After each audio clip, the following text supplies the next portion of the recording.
अस्सलाम वालेकुम। In this video we will discuss how to construct 2-2 table. ठीक है, सीमेट का बहुत इंपॉर्टेंट क्वेश्चन है, एपिडेमियोलॉजी का इंपॉर्टेंट क्वेश्चन है कि हमें एक सिनेरियो दे देते हैं और कहते हैं कि 2 इंटू 2 टेबल जो है वो ड्रा करें। ठीक है, तो यहाँ पे जो हम क्वेश्चन देखेंगे वो क्वेश्चन है केस कंट्रोल स्टडी का। ठीक है, पहले क्वेश्चन रीड करते हैं। क्वेश्चन में क्या बताया गया है? A case control study was conducted to explore that obesity is a risk factor for hypertension.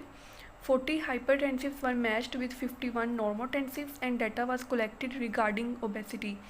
Among hypertensives 18 and among normotensives 11 were obese. तो ये हमारे पास जो है डाटा दिया गया है।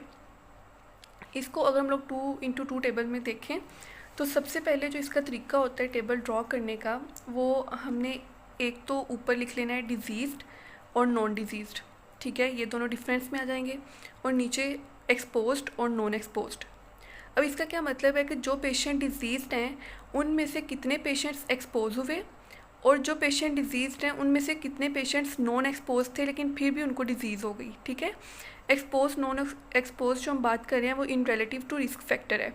इसी तरह कितने पेशेंट जो हैं वो एक्सपोज हुए लेकिन उनमें डिजीज़ नहीं हुई, और कितने पेशेंट हैं जो नॉन डिजीज़ जिनमें डिजीज़ नहीं हुई लेकिन वो एक्सपोज भी नहीं हुए थे। ठीक है, तो इसको हम ड्रॉ करते हैं। ओके, सबसे पहले हम देखते हैं कि जो हमारे पास डिजीज़्ड है ना वो 40 हैं। 40 हाइपरटेंसिव हैं, ये हमारे पास डिजीज़्ड हैं, और ओबीस जो है ना वो रिस्क फैक्टर है।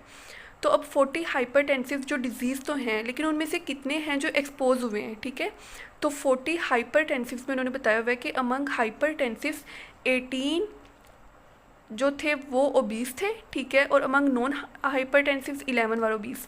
तो अमंग हाइपरटेंसिव 18 वर ओबीस, तो मतलब ये कि 40 में से जो 18 हैं वो एक्सपोज हुए हैं, डिजीज़ एक्सपोज भी हुए हैं और उनमें डिजीज़ भी डेवलप हुई है। तो 18 जो है वो हमारे पास एक्सपोज्ड और डिजीज़्ड हैं। अब 40 जो हाइपरटेंसिव हैं उनमें से अगर 18 ओबीस थे तो बाकी जितने भी बचे वो नॉन ओबीस थे, मतलब वो नॉन एक्सपोज थे लेकिन फिर भी उनमें हाइपरटेंशन हो गई। ठीक है, तो 14 में से 18 को माइनस किया तो हमारे पास आ जाता है 22। अब दूसरा कॉलम हम ड्रा कर लेते हैं, इजी पीजी है। दूसरे में क्या है कि 51 नॉर्मोटेंसिव हैं, लाइक 51 पेशेंट्स वो हैं जो नॉन डिजीज़्ड हैं। अब 51 नॉर्मोटेंसिव्स में देखा जाए कि एक्सपोज कितने हैं, तो उनमें जो नॉर्मोटेंसिव्स हैं उनमें 11 वर ओबीस, तो 11 जो थे वो एक्सपोज थे।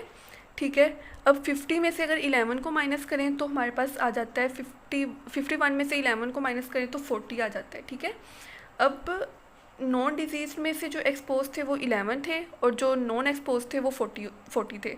तो इस तरह से जो है वो हम लोग 2 इंटू 2 टेबल ड्रॉ करते हैं।